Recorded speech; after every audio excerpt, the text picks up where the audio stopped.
10, 9, 8, 7, 6, 5, 4, 3, 2, 1.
Oh, hell, the Knights of the Gimmick Table, where we spit the truth at the infamous round table when your feelings get left at the door. I am Boogaloo. That is LowRyda. And down there is the artist formerly known as Kaide because he had to change his name for crazy reasons. K. Lothbrok. Yeah, buddy, just keep that gimmick rolling. Hey, how's that going, man? How's everything? Going good, man. Look at LowRyda here, a new location. We got here, nice. Listen, That's, man. Listen, I'm on location at Pop's crib right now. Nice, so man. Trying to have the internet working properly. That's the Lucas Cove. Yeah. Nice. You got the trees in the background. Why don't you get me assassinated right now? Damn, assassinate you. Wow. All right. Hey, without further ado, let's get these sponsors taken care of. So we're gonna hit it with the Health Vape. All right, healthvape.com. Health Vape sells healthy vaping alternatives. All their products are nicotine free and they have no harmful or addictive chemicals. So make sure you pick up some of their vape and pod products using our code MWAPOD for that 10% discount. All right. And Sleeves.com. Sleeves is your alternative. Let's say, like, if you or anybody in your family is an athlete, then Sleeves is for you. We have a wide variety of all your sporting needs, such as arm sleeves, headbands, dick sleeves, and even dirty boxers. If you or anybody in your family's an athlete, use our promo code MWAPOD for your 10% discount. That's right. All right. That's good stuff right there. And LowRyda, I'm gonna give it to you right now. I gotta find this stuff because normally you do this. It's you gotta go to the banners and yeah, I see it. I see it. All right, where we at? And there you go. All right, send it. What the hell? Why'd you click that one? Subscribe to us on Twitch. Send us bits and help us grow. Twitch. What is it? Twitch.com/MWA World, I think it is. Right. Yeah. All right. Follow us on Twitter and Instagram at MWA World and subscribe to us on all podcast platforms and YouTube. MWA Podcast Network. MWA Podcast Network. And twitch.tv/MWA World. That's where you can send us the bits and help us grow. So yeah, subscribe, send us bits, help us grow. Yeah. All right. Yeah. So Kaide, man, what's up, bro? How you been? How's your weekend? Man. Good. It was good. Excite Wrestling, little HC Loke. Always fun to get in the ring with him. Oh, okay. You worked against him? Yeah, man. It's been fun to have a kind of a budding relationship and friendship with HC Loke. Like a guy I looked up to, Carnage Crew. So it's pretty cool to get to work him a bunch of times. You looked up to those guys? I love the Carnage Crew, man. I love hey. I love DeVito. DeVito and Logan's are cool awesome, as fuck too. Yeah, I just love fucking around. Yeah, no, he's awesome, dude. Man. Fucking out there. He's killing it, man. Dude works like he's all every time I see him posting, man. I think he's working more now than before. I was gonna say that. Yeah, I think he said he's on one of the best runs he's had. He's every weekend he's somewhere. Sometimes Thursday, Friday, Saturday, Sunday. So gotta give him credit, man. He's got a few good kids he trained too. So good stuff. So I saw his little facility he put together. It's very nice. I like what he did. Yeah, man. He's a good dude. He's really good dude. One of the good ones. Yeah. All right. Definitely, Yeah, man. I saw you. Foxy got involved there. I saw her throw some Foxy's bows. I Foxy's saw laying that. it in, man. Foxy's Yeah. she's come back, man. 40 years old, and she's fucking Hey, laying come people on, out man. now. Yeah, tell her age like that, bro. Ah, she's okay with it. She's She's, out there killing it, she's man. 40,000 years old. She's the queen of the dam. Yep, exactly. She don't age. She's like a vampire. Yo, for real though. Yeah. All right, we got Pops in the building. Pops, what's up? How you doing? What's going on? What's up, tough guy? What's going on, pops? And we got Caramel Latte. How you doing? What's going on? How you doing, Caramel Latte? Oh man, we're blowing up now. And you got a Annette 85. Hey guys, thought I'd Annette. quickly jump on and say hello before. You know what, Annette? You know you need to go to your boss's. Just march in your boss's office, tell her to put on Knights of the Gimmick table and join us. How you know it's a her? Well, whoever it is. Oh man.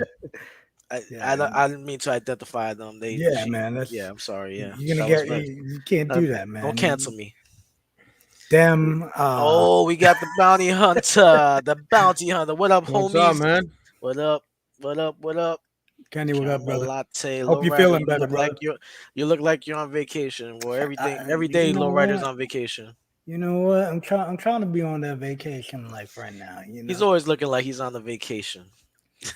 Yeah. Hey, tough guy. Now they're having many conversations. They're having many conversations. Come on What now, up, guys. Oh Jesus. Oh, this guy, tough guy over here. Oh man. Oh, Bless your brownie. Jesus Christ. All right. Let's All get right. to Let's get bring this on the. show. Yeah, let's go. All right. Without further ado, I'll let you introduce our guest, Kaide. Yes, this is one of the good ones. A guy that holds no punches pulled, speaks his mind. CZW superstar, former CZW champion, wrestled all over. So you telling me this guy was a CZW champion? He was. He held the CZW World Heavyweight Title, Cage of Death. I talked to him a formerly known little. as- I Go talked to him a little bit in the green room. I thought he was an accountant. He looks like This one. guy's like he must be like this must be his alter ego that I was he's talking the to. he's the guy that when you got to go collect that money, you give him a call. He sends out his boys. You know what I'm saying? Okay. All right. But he is without controversy. He is, like I said, speaks his mind. It's former Niles Young, Nico Sozio, Mr. Sozio, leader of the front. So right. very excited. Nice, tough guy. Nice. Kids watch this show. Oh boy. Real And nice. let's see. Salvatore, the lady said she was posting from work. Y'all neighbors have fans with jobs. Yes, we do, Sal. Yes, we do. What's up, Sal? I heard there's a poll with your name on it. Jesus. And here we go. Hey, There he is. I Finally. was like, you introduced me, and I was like, am I on? Am I not? You know, I don't see me. we're professional. We're nothing but Yeah, the yeah. consummate professionals. There you go. That's all right. That's Listen, all right. normally I do all of the bringing the people in after they're introduced, and Yeah, we Yeah, all, you right can't. now Boogaloo's got to everybody's doing different handle jobs all today. the load. Yeah, everybody's doing different you- jobs today. So what's Yeah, going you on, can't let man? Cade- What's going on, man? Same old stuff, man. Just enjoying retired life. You know, I definitely don't miss being in pain all the time, but that's not true because I definitely still feel it almost on a daily basis. But you know, just sticking and moving, dude. You're one of the few guys that actually that I know retired and doesn't even, as far as I know, go to shows for that matter. Like you are as out of the business as you can be, man. It's actually honorable that you have stayed Off the away. grid? He's off the Yeah. grid. Well, I mean, it also has a lot to do, I guess.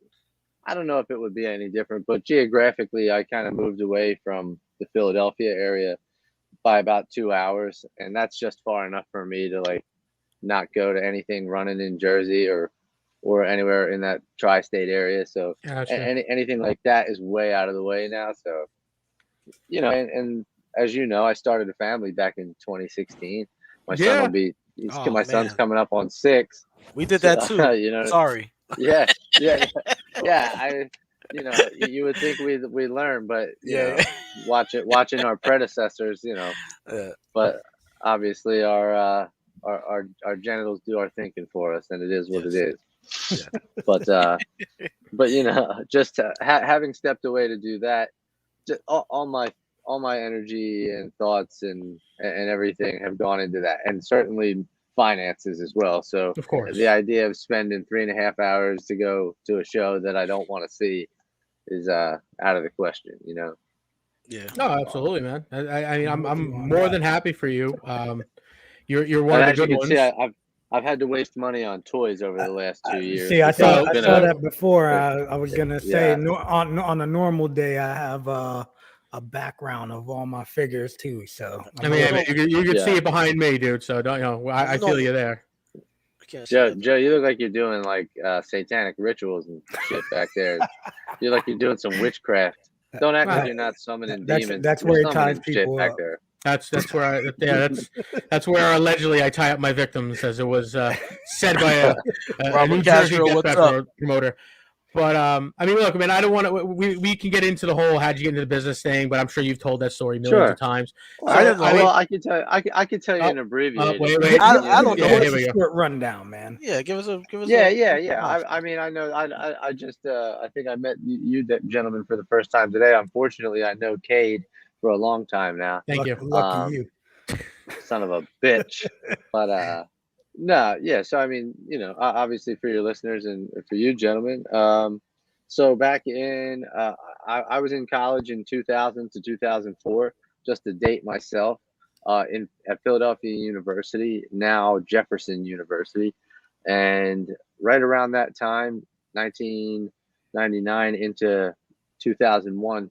Combat Zone Wrestling had just popped off and was moving out of New Jersey into Philadelphia, for the what became the CZW Arena for the first time, the former ECW Arena, Viking Hall, New Alhambra Arena. Now it's 2300 Arena. So during that time when I was in school, CZW was getting huge. I saw them on public access television, started watching the show, started to attend a couple of shows once they were in Philly, right where I was going to college. And then just a few months after attending the shows, I was like, I'm going to do this shit. So I found out that their school was just right over the bridge into New Jersey, in Deptford, New Jersey.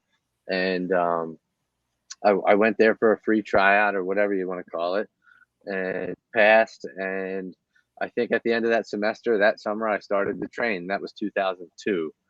So right then and there, I start training with Combat Zone Wrestling in Deptford, New Jersey for however long that was. And just like many wrestling schools, Kaide, as you know, in the tri-state area, you're a student, and then they start to use you here and there, like in battle royals. They start to maybe put you in a tag team or scramble matches and things like that. And then, till you get your feet wet and you, I don't want to say till you're not green anymore, because all wrestlers are always learning and you're always a work in progress or whatever. But I guess until you're ready to maybe have something serious and kind of go fly on your own or actually get a gimmick, maybe make a run at a title or something like that, whatever. So right around 2002, I start training. 2003, I'm regularly wrestling in the ECW arena, as a rookie, so that's kind of an interesting thing that probably wasn't good for me in my early career, to sort of start at the highest level, to start at the equivalent to wrestling's equivalent to the Apollo, you know what I mean? And it kind of does a lot to your ego to think that, oh, I can hang with these guys at this level and I just started type thing. But yeah, so I mean that's more or less the origin. So I start with Combat Zone Wrestling. From there, I start to branch off into Chikara Pro and just a lot of other local independents in the tri-state area, and then somewhere down the road, I met this jerk off here. Thank you. Well, and I was pointing at your. Who trained you and who trained you at this training facility? Primarily when I first started at the time, it was John Dahmer and Eddie Valentine, who were collectively known as VD. Yeah, I remember John. John's a good dude. And and honestly, at that time, like CZW was real tight. That 2002 to 2004 locker room, a lot of those guys were local and from the area, so a lot of guys would stop in from time to time and offer their expertise and give some lessons. A lot of the students that had just graduated before you, like if you guys remember Chris Cash, GQ, Ian Knox, some of those guys, they would still come train to stay sharp, work on their stuff, and because we were there, work on some stuff with the new guys as well. But I remember even like when Messiah would be in town, you know, he'd come work out. The backseat boys. It was always a pleasure, like to get to have Trent Acid come by and show you something, even, you know, even if he was high as a kite, like he was into it, and that just made him sharper. You know what I mean? And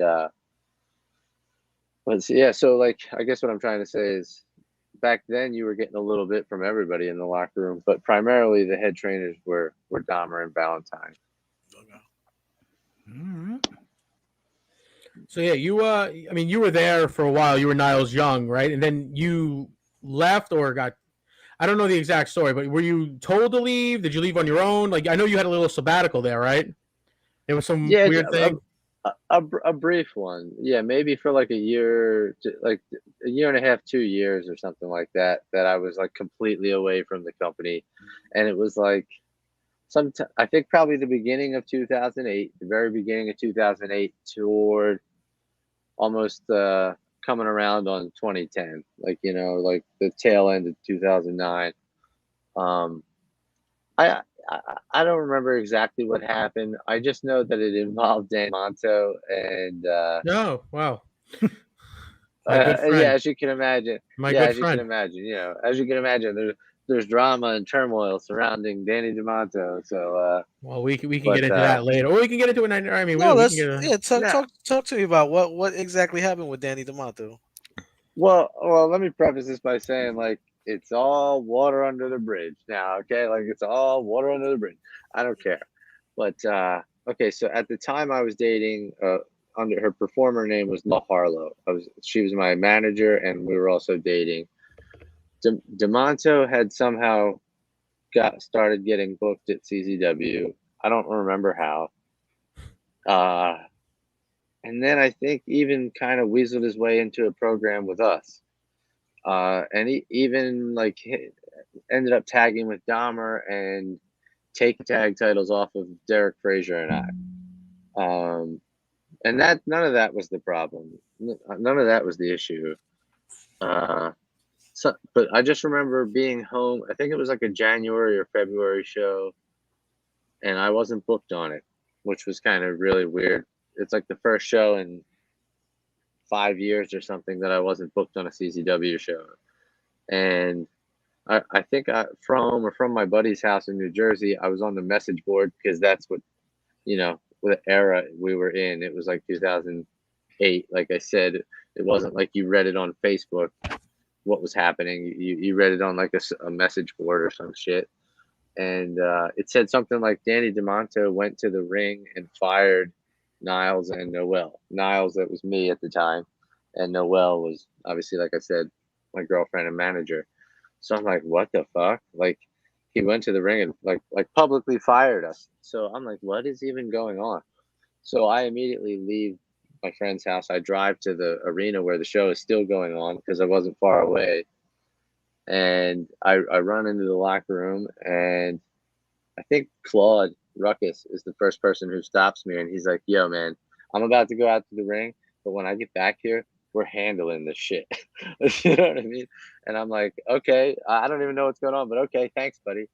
And so needless to say, I wait for him to get done, and we go into the locker room, and we find DeMonto, and Claude is just like, yo, who the fuck told you could go out there and fire him and her? Well, Noelle wasn't there. I was only there myself. And, you know, so he's all up in his face, like, who the fuck told you could fire him? And who put you up to this? And then somehow, some way, I just see this force walk into the ring. And it's John Zandig. And he's kind of always been a pussy bitch coward. You know what I mean? He's always been like this non-confrontational. Ooh. Like, if you back him into the corner, like, watch out. You know, for sure, he will lash out, and there will be a problem. This is Zandig, like, right? Yeah, Zandig. Okay. Yeah. He's just always been a bitch. He in that, what I'm saying is, he's afraid of like the small confrontations you need to have to avoid the big confrontation. Do you guys all know what I'm talking about? Yeah. Yeah, I'm absolutely. sure there's been times in your life where you put off just maybe having an uncomfortable talk with somebody to where it eventually boiled over and then you had a big problem. You know what I mean? So that's John Zandig in a nutshell. But needless to say, he comes into the locker room and Danny motions to him and looks at John. He says something like, "Didn't you tell me on the phone that they were done?" You know what I mean? Like when we were talking on the phone, you said I could fire them. Like you said that they were done. And I go, "John, what the fuck is he talking about? Why are we done?" And he goes, "Well, because of this mistake you made, that mistake you made, and now this bullshit with DeMonto because you have heat with him from another company." Again, this is just such a long, convoluted story.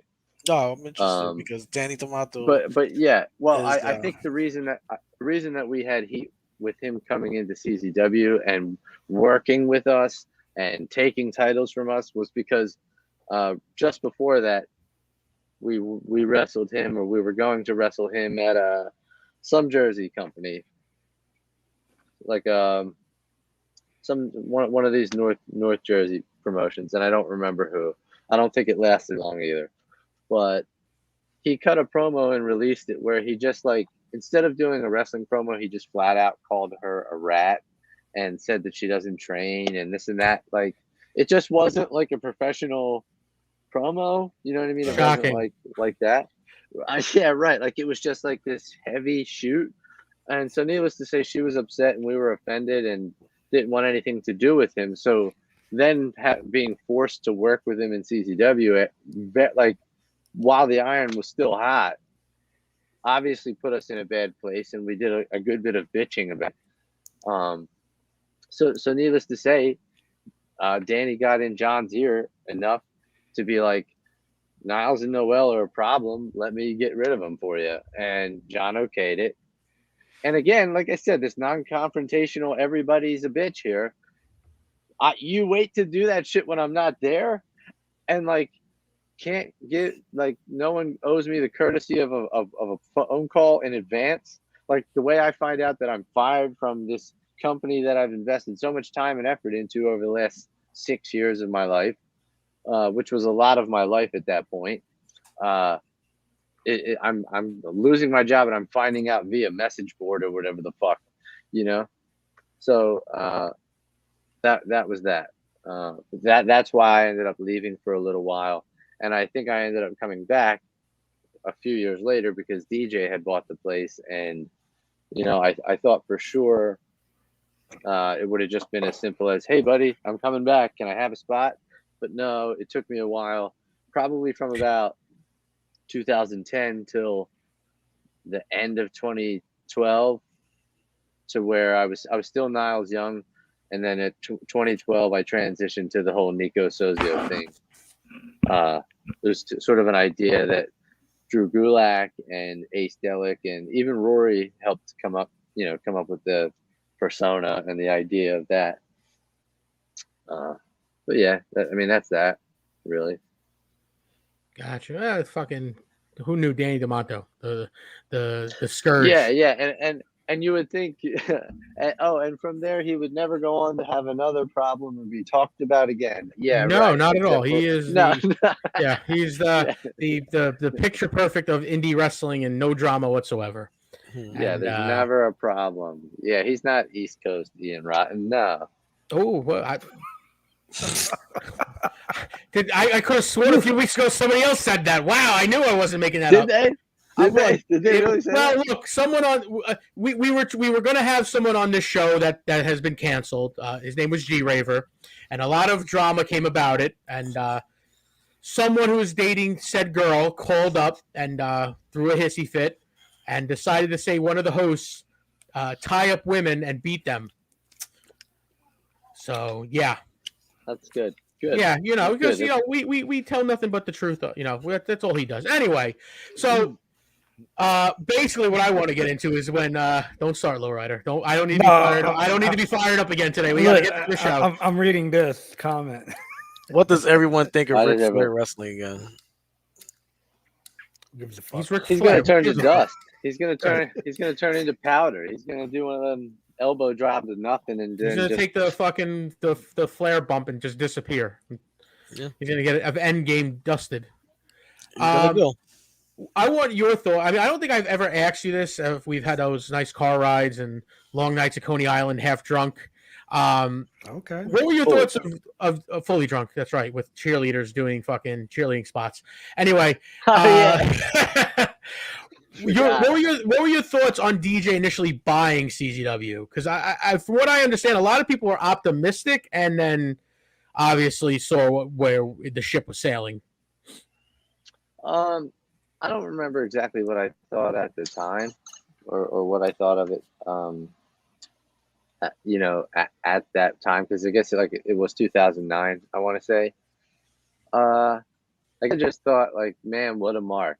You know what I mean? I was just thinking, man, this guy just literally hung around and was up John's ass enough to pull this off. It's kind of probably what I thought. I don't know that I had an idea of what would happen or how he would run the place differently. I mean, I think I knew then he was an idiot and that, like, wasn't going to be able to run a business. But I thought he was a banker. John didn't run it perfectly. Yeah, Really? Maybe. Yeah. At one point, he was a banker. One point, I'm He used sure to he be a worked banker, at a bank. I think they'll let anybody have that job, though, right? Like, if you can count. But I think what I was going to say was Zandig wasn't like a perfect president either. Again, he usually needed a booker and or liaison most of the time to deal with the talent. John had his core group probably that he would talk to directly and not really be bashful around, but he just had like a ton of anxiety, and was never the guy to necessarily call or reach out or text. Ever. So I don't think I've ever texted or called John Zandig. Any interaction I've had with him has been face to face. So recently, Zandig has kind of gone like crazy right wing ultra mag, which kind of strikes. Again, look, whatever your political beliefs are, they are. Whatever. But I mean, coming from the proverbial, I guess, rebel from wrestling, like CZW was looked at as like this rebel. Don't tell us what to do. Fuck you. To being like one of these cult-esque type fucking people. Did he ever come across that way, or is this just like out of left field? Like, I mean, he's obviously he's obviously out of his mind, but like this to me was out of left field. I was like, Zandig, really? Of all the people like fucking crying online about shit? It comes across as like he has brain damage now. That was the first thing I was gonna say. Maybe he's got all the fucking stupid bumps he took. Maybe he's got a little CTE kicking in already. Unfortunate. You never know, man. Look, if anybody wants to support whoever is the current reigning president of our country, if they want to do that, whoever the president is, that's fine. But I think that there's some next level weirdness to wearing the team colors, the MAGA hat, the Trump stuff, the like when you shit. I can only imagine when you start to sport the shit. Yeah. Like, oh shit. Oh no, sorry. No, my dad's big, and he's gonna chime in, I'm sure. Oh shit. Oh no. Like, look. But again, here's what I'm saying. I don't. If somebody liked Donald Trump or voted for Donald Trump, I don't hate them. I don't. It's whatever. And while he was the president, you respected and supported our president. That's okay. But I think oh shit. What's this? Sal asks, left field question. Let me ask you, what part of John Zandig screams LGBTQ supporter? See, like right away, I can't see him. Well, no, it's not even. But like the fact that he was Mr. fucking rebel and he did his own thing, and look, whatever his political ideology was, I'm just saying, like, I didn't see John Zandig being one of the guys to go on social media and like fucking argue with people about shit like that. That's what I mean. Look, I don't know. I just think it's fucking odd coming from John Zandig. Is that what he does? Dude, yeah, and he goes online and like fucking will go off on people about whatever. Hey, Sorry, you sorry. know, 1 second, guys. So No one, worries. one Yeah, you're second. I'm talking to my. you're good. Yeah, I'm with you, Sal. He's definitely. I I mean, definitely would not have expected. he's a worker. Yeah. That's what I'm saying. Like it's just He- it's John just it's odd. Zandig. John Zandig was a gimmick. Yeah, I hear you, man. I hear you. Oh, yeah. Uh-oh. Well, there we go. Oh, what's We got up? the little Sozio. So he needed an extra hug before bed. Oh, right, it's oh all my right. I'm with God! you. Ah, Family all right, get friendly out of show here. on this show. Get out of here, right? Daddy's That looks saying like a bad young words Bobby down D. here. Yeah. But yeah. So John Zandig. So you came back. John Zandig is a big time Trump supporter, He is, and good for and him. and you're surprised.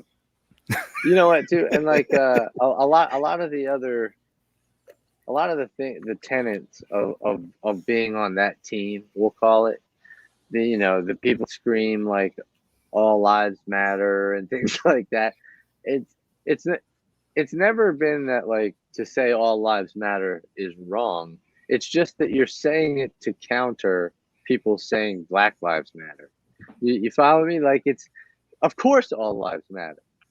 Like, of course all lives matter. But when you're like planting that flag, Oh my God. you're aligning yourself with a really strange ideology, is what I'm trying to say. No, It's I just understand. a really strange way of thinking. So we can get off the political talk before these people start rioting and we have a fucking war. So And basically, fuck Joe Biden. What? oh boy. So basically, you start the front, right? That's basically an idea that Right. you, Rory, Drew all came up with, and probably just told DJ this is what you're doing because he had zero control. Yeah, well, and Drew had heavy influence throughout that time, from like 2012 when the gimmick started till he eventually left the company a couple of years later, but certainly up until 2014, which is where it all culminated with me winning the world championship. But Drew Gulak was world champion for a good, maybe 10, 11 months there in CZW. He was sort of doing a political campaign to segue from politics to politics. He was doing the whole for a better combat zone thing.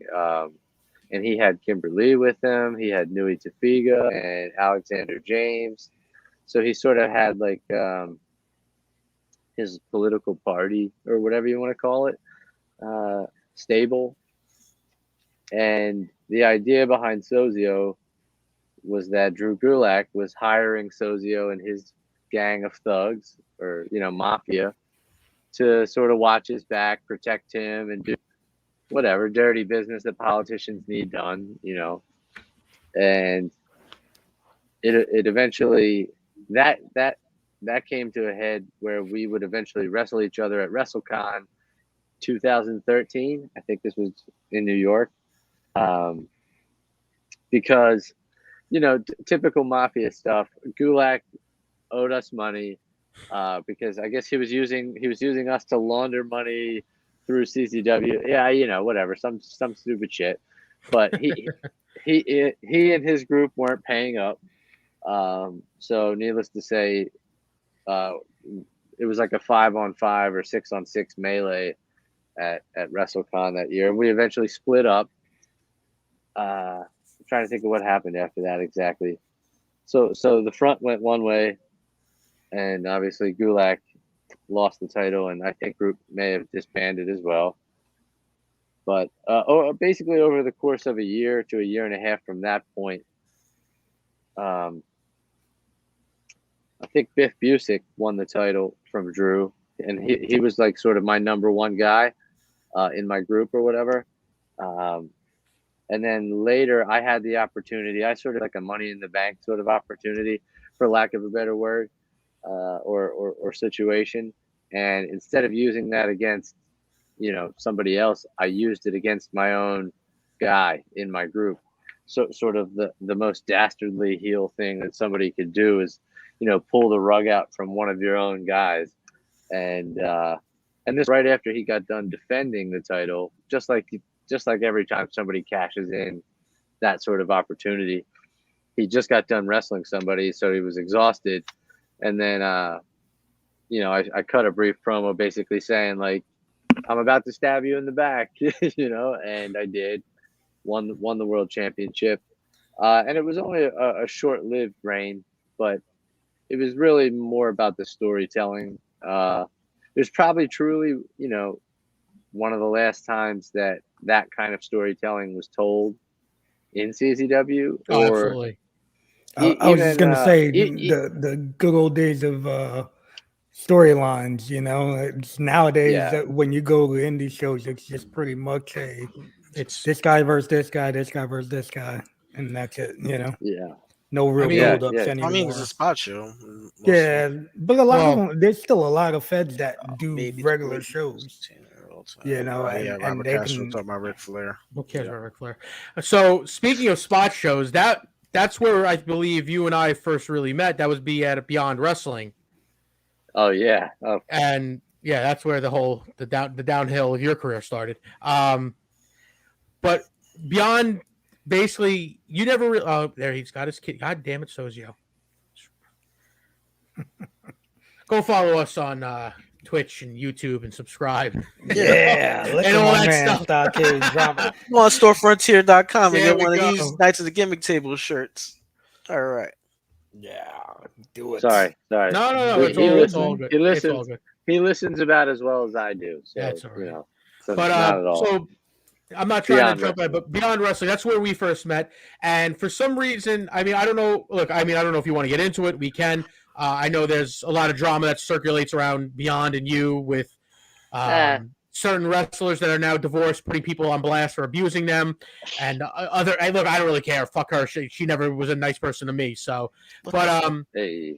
look, I mean, people know you were with Kimberly. If they don't, you Yeah, I dated don't Kimberly. care. I don't care. Oh, she's yeah, the yeah. one. She's the one that put Zachary Wentz on Nash blast. Carter, whatever his name is. Yeah. I mean, Greg, she's crazy. Greg Excellent recently decided that they were going to name my dick the Crazy Straw. So apparently she's not the only one that apparently has had issues after dating me. But Well, you you fucked some people fuck the crazy out of them. You fuck the crazy in them. So hey, look at you, man. I used to But turn I a did. lot of girls into lesbians back in the day for some odd reason. I don't know. It I got a happens. couple of those. But what No. so you got into Beyond, like, I mean, Beyond when you were there and I was there, I mean, it was the place to be pretty much. It was one of the top Northeast places. It was popular. Yeah, it was, What really started that downhill slide? I mean, was it the BS that happened with you and Kim, or was it even before that? oh yeah. No, I mean, I really think that that's kind of all it was, because that Beyond was truly becoming one of my favorite places to work and travel to, and group of guys to be around, because there was you guys from New York that were always there. There was obviously that whole New England group of people that I was meeting and becoming familiar with.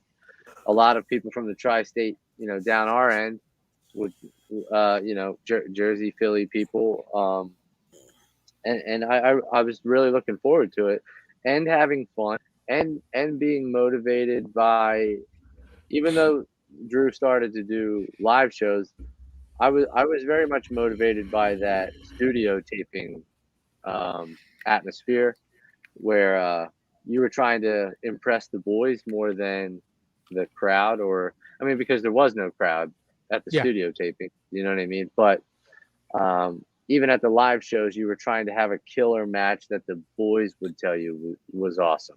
You know what I mean? That was always, I mean, Who that's was that's running just a Beyond? Drew Cordero, Drew who he Cordero? still runs it to this day. Okay. Yeah. So But, so basically, what? Like, yeah, I guess. No, go ahead. I'm sorry. Oh no. I was just saying, yeah, that was definitely a place that I really enjoyed working at, and I don't think anything happened other than I guess Kim and I officially were not together anymore, but I can't remember if I was sort of like out of Beyond prior to that being official, or like if her and JT were publicly a thing and then I was taken out of the, like the Facebook group. You know what I mean? Because that was like one of the first things I noticed, and I texted Drew about, or I at least messaged him or texted Drew Cordero. I was like, hey man, couldn't help notice like I'm not in the Beyond group anymore. Like, what the fuck's that about? Like, I didn't do anything to anybody, like I didn't fucking do Wait, anything. she left you for another worker? Basically, yeah, like what I would come to find out had cheated on me with JT Dunn, and then lied about it, lied to me about it, lied to anybody that approached her about it. And then very shortly after we were done, like broken up, was publicly in a relationship with him. The thing that like would never happen. Surprise! I'm not surprise. into. Oh yeah, right. And like it is what it is. I could give a fuck because he later down the line ends up getting German suplexed into a fucking bathtub. So yes, like, he did. A German suplex into what? Into a bathtub. He got like a Saito suplex into a bathtub from By her. or something. From some fight. They had some kind of fight at referee Kevin Keenan's house when they were living there. Wait, a legit fight? Legit. Yeah, Bro, yeah, dog. I remember Kevin Keenan's dick face, right, Louis? Yeah. They we wrestled outside. We wrestled in a building called Fett Music Hall, and Hang on a second, Jesus, I don't know what he's doing with this guy. I'll tell a quick story. So we were wrestling we wrestled outside this building. We wrestled in this building called Fett Music Hall, big building that Beyond wrestled at, and Kimberly and JT were legitimately having a fucking street fight almost outside of Fett in front of the fans and the other workers. Wow. So their shit got pretty public. The one that used to wrestle with Marcos, that was done in Marcos and Ring of Honor? No. He teamed with that kid David Starr. Oh, okay. Yeah, I mean they had a good thing going for a little bit. I mean obviously David Starr's canceled, and I don't know what JT's been up to lately. I don't even know who David Starr is. So. I'm sure you can Google him. He's the Joey Ryan. He didn't get fired from working the Jungle Cruise though. That sucks, right? It's sad, but it's funny at the same. It's sad, but it's funny at the same time. It's rough though, man. Like dude can't even get a. That's what I'm saying, man. And then Disney put out a thing. Yeah, he's no longer with us. That's so like crazy. But back to the Beyond thing. So if I remember correctly, there was a little bit of drama with the Beyond, the Beyond crew and the CZW crew, because not just with you and Kim and JT, but then there was also the Masada Chris Dickinson issue. Oh shit! Yeah, and I remember a problem too. Yep, and I remember when my first CZW show that you and Drew got me on when we teamed was at Fett. It was a CZW show. I think it was before Beyond, and Danny, Dev, and Lucky came up to me and they were like, whose side are you on? And I was like, what the fuck are you talking about? And he's like, are you with us or are you with them? And I was like, I'm not with nobody, dude. I said, if shit pops off and I'm involved, that's different. And basically it was the whole Masada Dickinson thing. And I don't even think anything ever came to a head of that. What the hell happened with that? So basically, I don't even remember anybody else involved in that really. Because I don't think it was surrounding Von Erie, but I don't think anyone really got into a brawl over it. Basically, Dickinson. Yeah. Masada was dating Von Erie, and she wound up cheating on him with Dickinson, and Masada wanted to kill Dickinson. It was this whole big fucking thing. And the first time, once again, pussy pulls harder than the tugboat. And I believe the first time they were sharing a locker room since the incident was at this show. So I think a lot of people were expecting Masada to literally fucking destroy him, which he probably would. Not probably. I put my money on breaks. Didn't Dickinson get canceled, or wasn't she trying to cancel Dickinson? She's the one that tried canceling him. Yeah, I don't know. I don't know if he got canceled. But Kimberly tried. No, Von Erie. Von Erie. Okay. Yeah. But speaking of Dickinson, I do believe you were involved in the incident at the arena with him. If I don't, right? When he I think he With was wrestling G's. G's, and And then like, he called Matt yeah, homeless. yeah, Yeah. What? yeah. So I I don't was. remember That's. all the things that he Oh, I said. remember it because it was It wasn't even because an incident either. well, did Yeah, they? I I was mean, there, and I remember them shuffling him off to yeah. like a secluded area, which was like fucking ridiculous because everyone wanted to kill him. But what prompted you to go out Yeah, there? yeah, Because yeah. I was in the locker room at the time.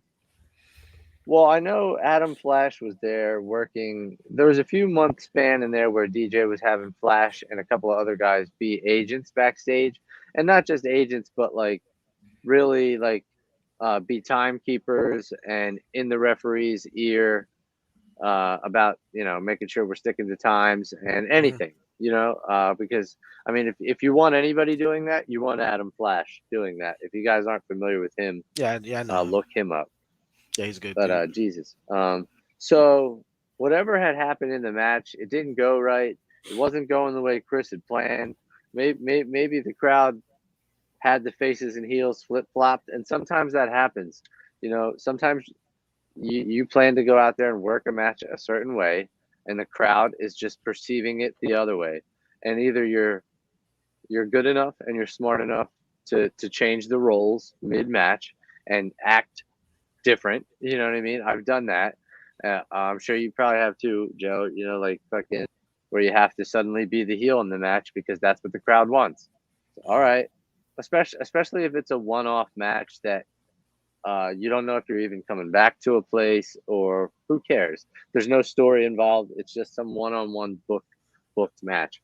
So I guess it didn't go well, and he was just having like a little pissy pants, like hissy fit after the match. Grabbed the mic and was doing like this very shooty, crybaby promo, and obviously we wanted him to fuck out of the ring, and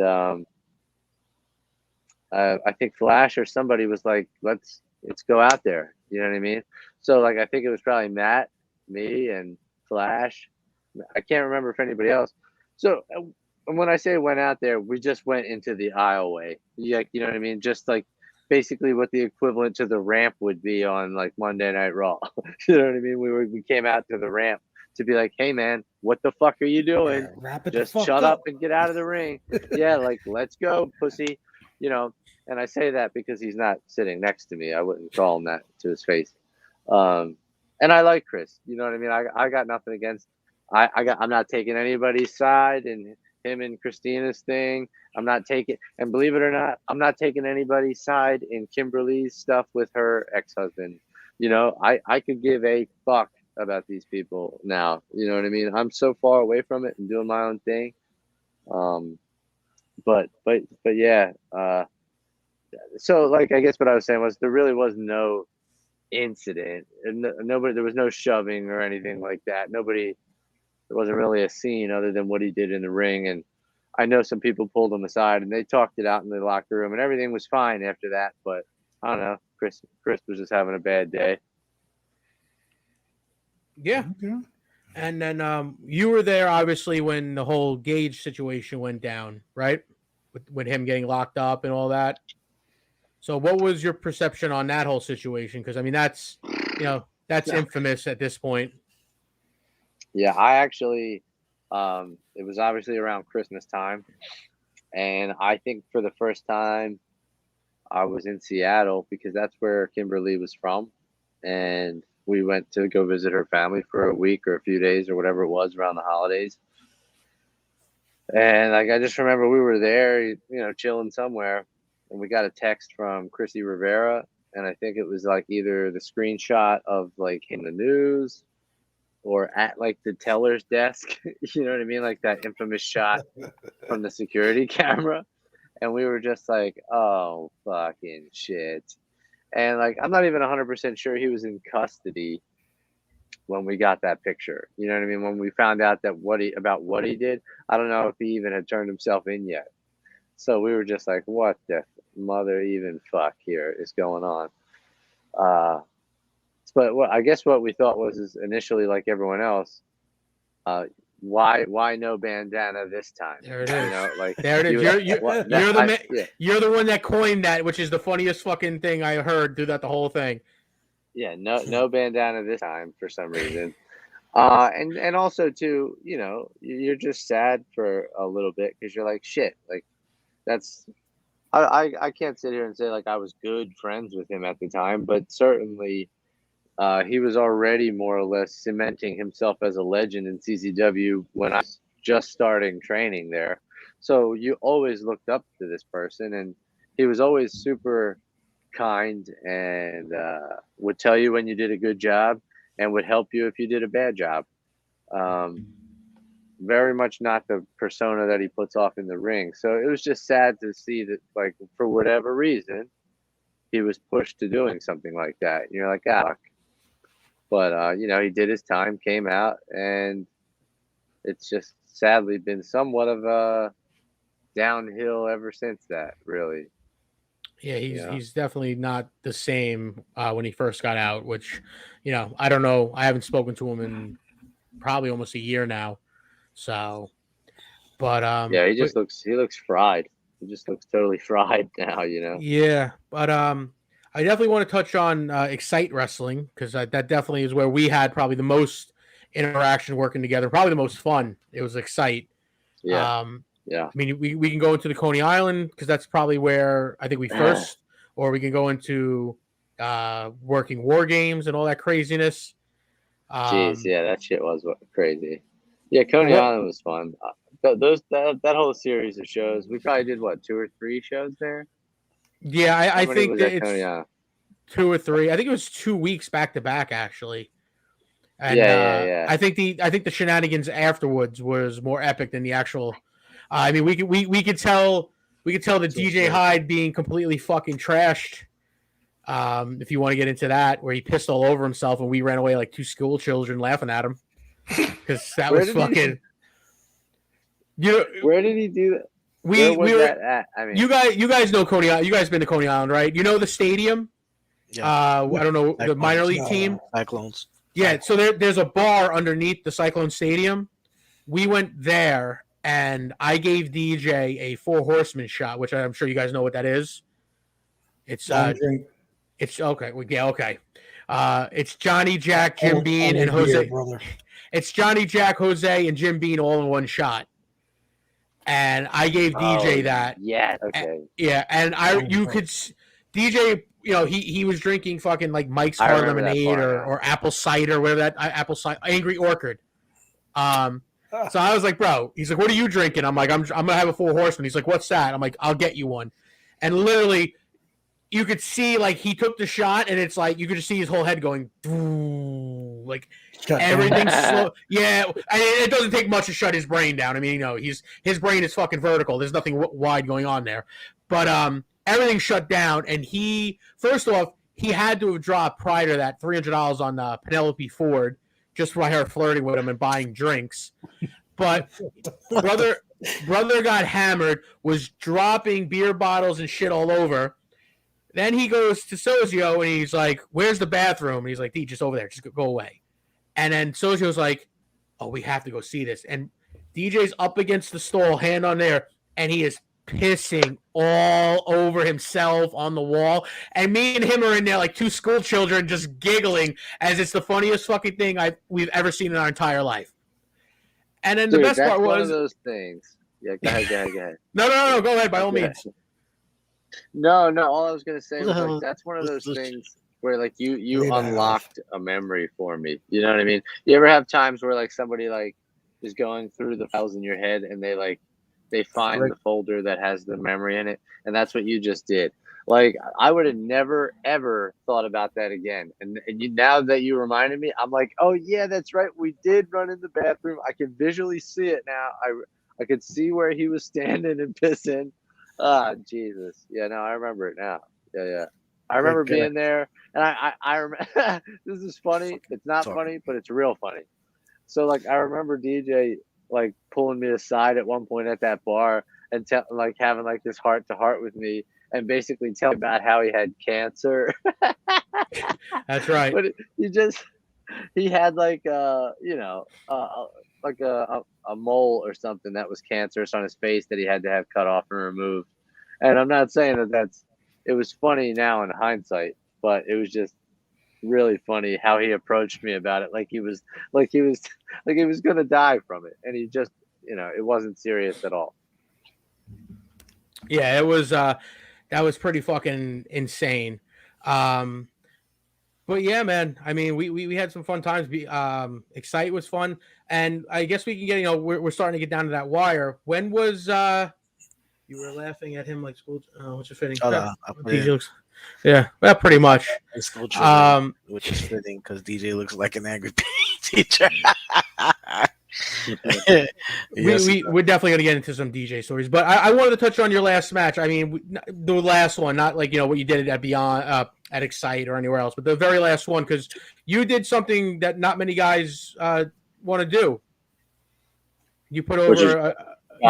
job Well, out. you put over a young kid instead of like having that. I want to have wrestle whoever. Like you chose to wrestle an up and coming guy. I don't even think he wrestles anymore, but you definitely did the right thing. Well, I mean, yeah, I'll remind me to like put him over again at the end of this, Kurt Winston.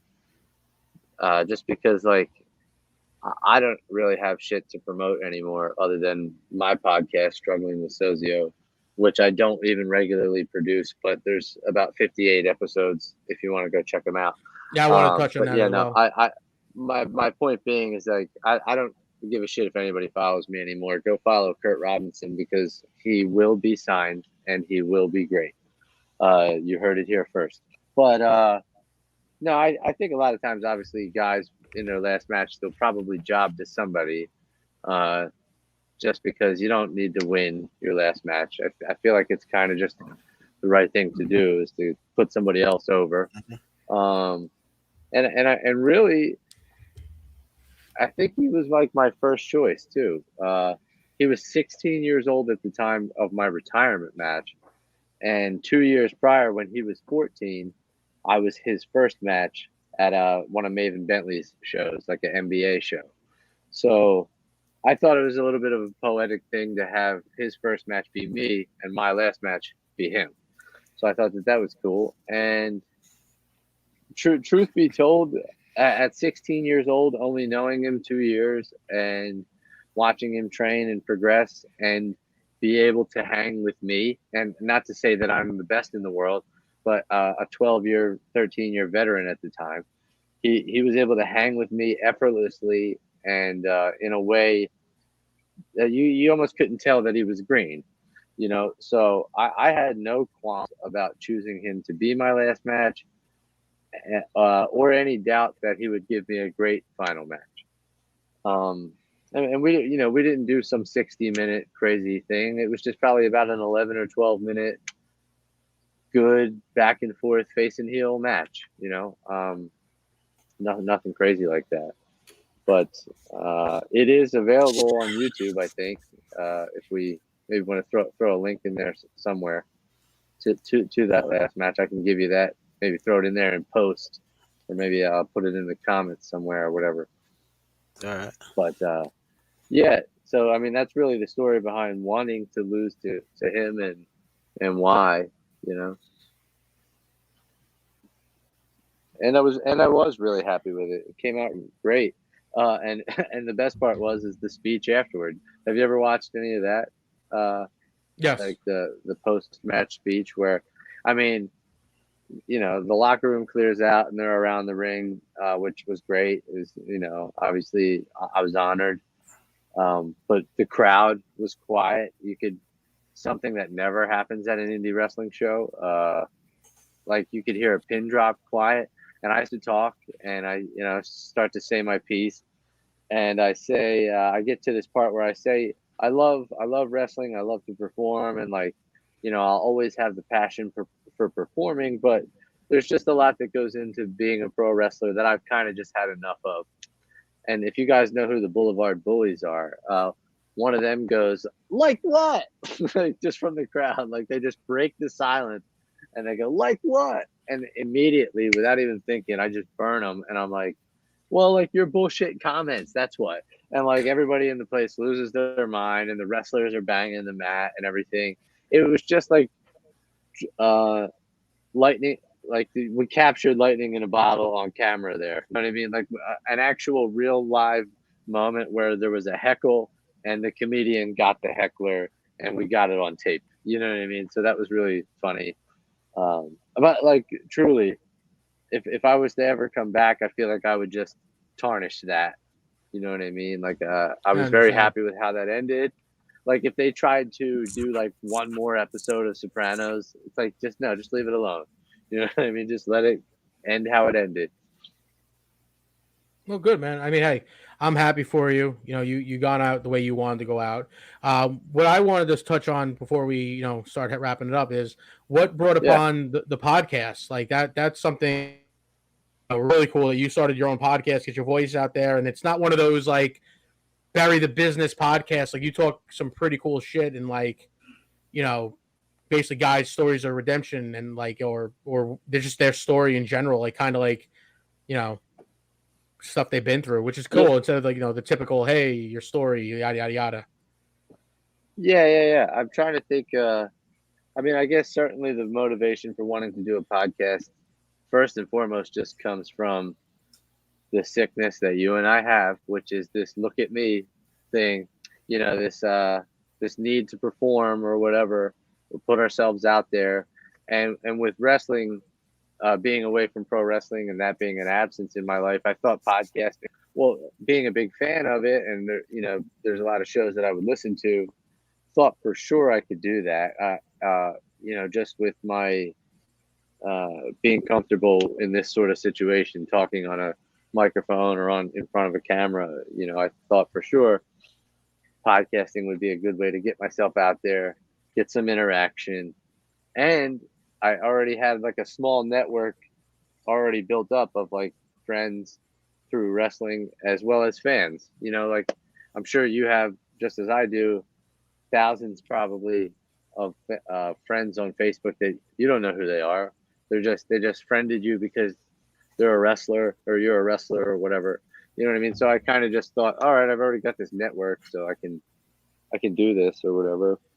And I thought, as somebody who struggles a lot with their own mental health and just experiences that I've had in my life that were traumatic or life changing, I just know that it's beneficial to talk to somebody about it. And I thought that it would be a compelling podcast to exploit my friends and pretty much exploit anybody that wanted to comb over some shit that they've been through. And if you go back through the archives of Struggling with Sozio, available anywhere you listen to podcasts, like and subscribe and comment and all that bullshit. What days? Well, come on, man. What days?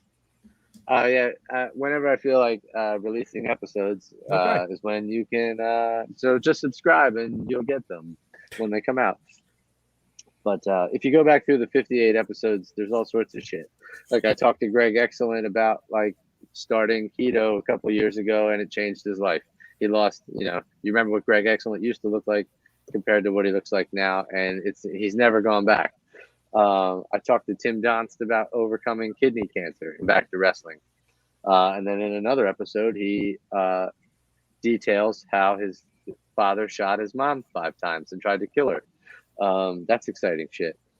Most recently, I've had on David Starr in a 3-part episode where we, the whole length of it is 4 hours, which is why I broke it up. But, he goes over getting canceled and basically his side of the story of what happened to him from 2016 to present. But all sorts of wild stories, people getting stabbed, people obviously losing family members suddenly, like Zach Burns lost his mom several years ago, just abruptly. And we go over all that stuff, but me, I, as much as I can throughout, try to like laugh and joke and make like really off color fucked up jokes and laugh about it, because it's just kind of how I've always dealt with things, is to make crazy, wild, insensitive jokes about things right after they happen. Because what else are we gonna do? Sit here and fucking absolutely cry. Yeah. But so yeah, I mean, that was really the whole premise of the show. I really enjoyed doing it, but as you guys know, it's very hard to upkeep when you're the host, the booker, the graphics producer, the editor, and you have a full-time job and a family. As you know, I haven't been able to get through this podcast without an interruption. So, but yeah, I mean, that's my story, and I'm sticking to it. You got Luckily, we got I do the graphics. We got other people that do everything. You know, everybody does it, chips in a little bit. So that's the Yeah, good and- thing and- about and being I- on yeah. this network, at least. Boogaloo steers the Yeah, ship.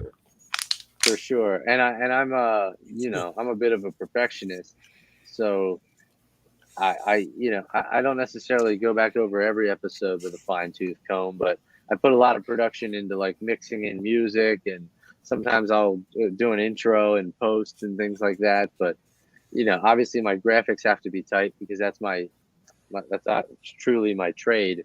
I'm a graphic Okay. designer by day, and at nighttime I'm Batman.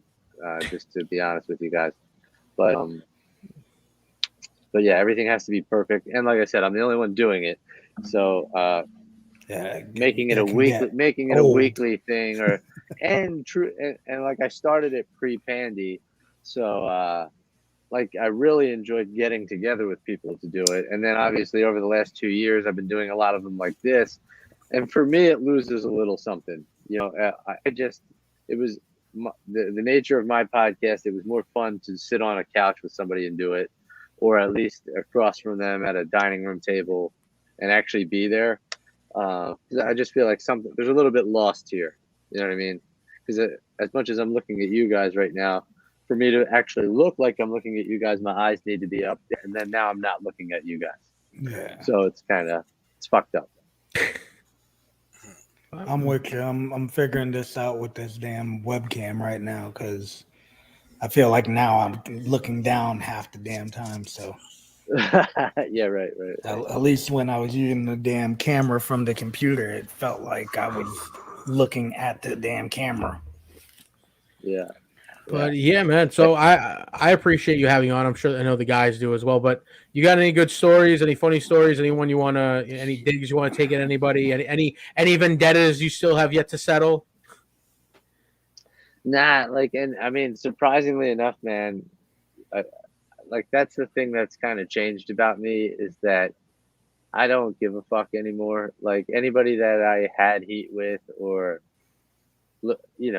sure, there's people that if you told me they died, I'd be like, good. Who cares? The boss man. What's we got. Well, this is the boss of the podcast. He's got a question here. What was your thoughts taking the weed whacker? Oh yeah. Oh, it sucked. It sucked, as you can imagine. It sucks dick. It sucks all the dicks.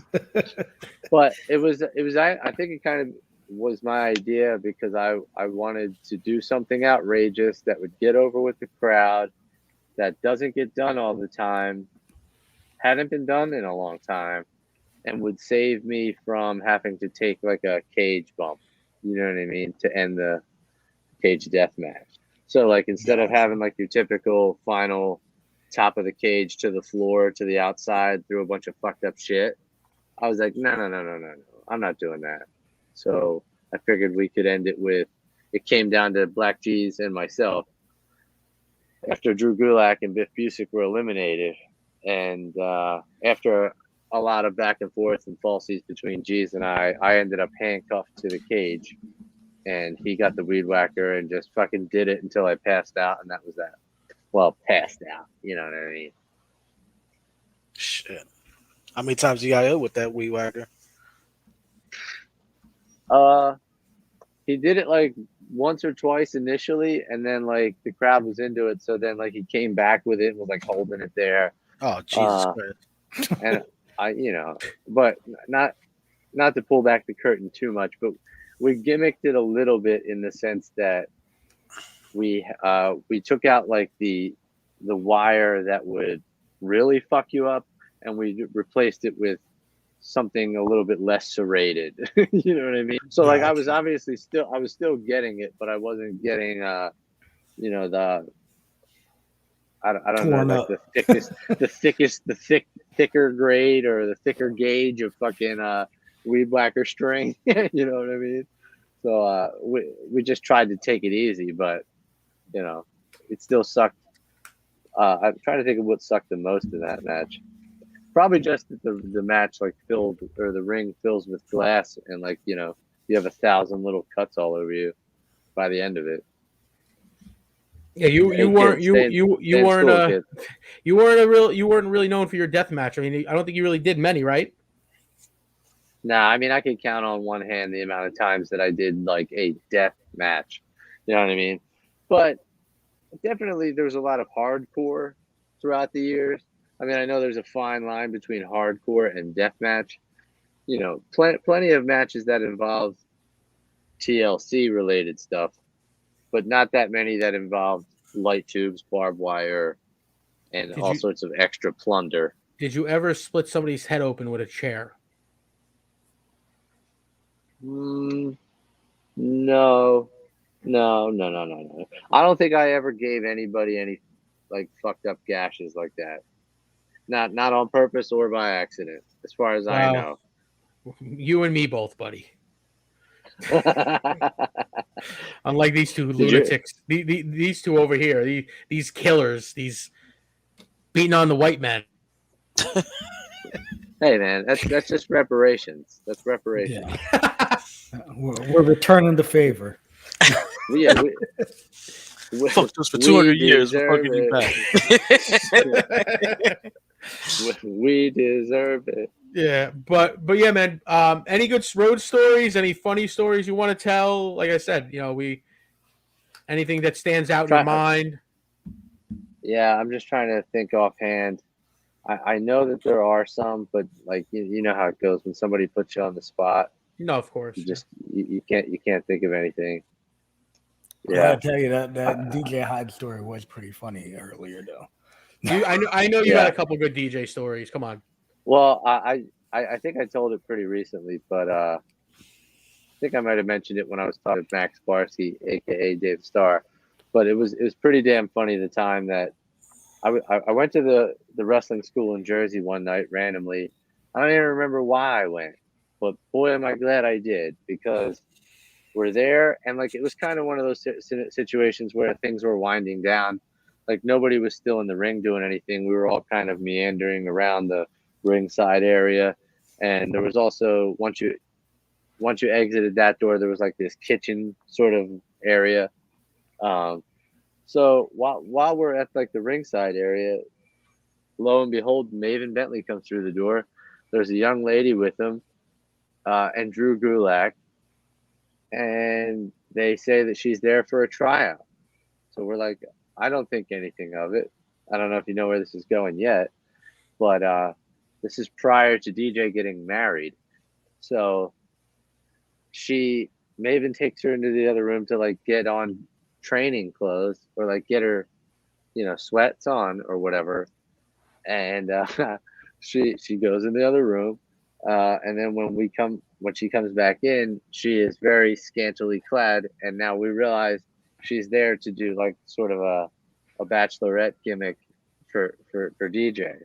So she's a stripper and there to perform.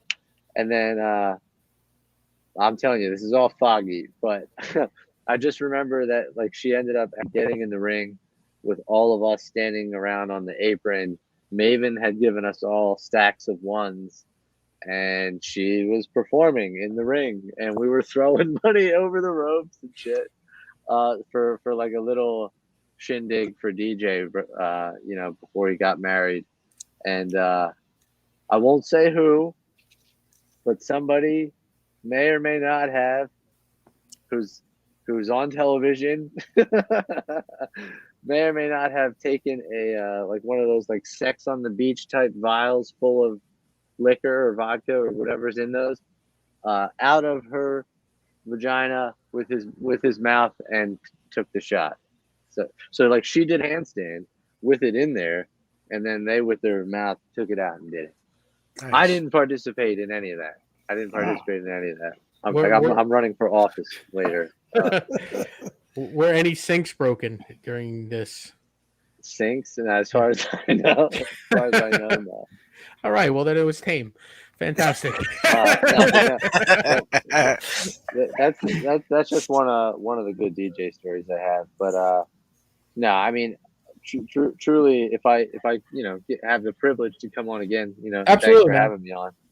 Yeah, I will. definitely. I'll go back through the archives and come up with something for you because, even if it's just some crazy shit that happened in the He ring, said, haha, or if I was to guess Adam Cole, baby. no, but he was there. No, he was there, but it wasn't him. He was there. He was, he was just throwing the ones, and he was going, all you, all you. All you. God. Yeah. But he yeah, was man, there. It was. man, we Yeah, appreciate sorry, you go coming ahead. on. No, man, we appreciate you coming on, dude. Like, really, really do. You're one of the Yeah, good man. ones. Thanks for reaching out because I stepped away from wrestling in 2016. So for anybody to talk to me for any reason, I appreciate it, and thanks Of for the course. time. Hey, man. I gave you a and again, follow on Spotify because I'm gonna check out your podcast, brother. Yeah, you can find out who appreciate it. David. Yeah. You can find out who David Starr is. You can get the whole David Starr saga. Oh, Yeah, okay, it's really interesting, man. Like it was really interesting to hear the side of somebody that got taken down by the speaking out movement or Me This Too, is what I as they want. This is say. what we were supposed to do, man. Yeah, exactly. Fucked up. But and he comes clean about it all, and you'll get a chance to hear that. But like I said, go check out Kurt Robinson because the kid is amazing. Kurt Robinson, follow him everywhere. Check him out. He's gonna be big shit, and he's really Absolutely. handsome. He's super duper handsome fella. The vegan teacher. What is it? What is this? Yeah, I know. It's some. This kid trolls me with this damn shit. Go, Sammy Sin. Changes his name every 5 days too. One of those kids. But well, we can't, whatever. Plug your socials, man. Let people know where they can find you and all that good stuff. Yeah, I think Twitter is just Nico Sozio. Instagram, Mr._Sozio. Again, the podcast is Struggling with Sozio. You can also find that YouTube channel. Subscribe. There's a couple of video episodes like this up there if you want to look at my ugly mug. And then let's take it home like we always do on my show, where I say, thanks for listening, folks. Hope you had a great time. And if not, you can go fuck yourself. There we go. Awesome. Hey, man, Thank you, man. Thank you for coming on, Yeah. man. We do appreciate man. it, Yep. brother. Thanks, you guys. Appreciate it. It. Yep. All right, guys. Thank you for tuning in, and we'll see you next week. Yeah. Right Peace on. out.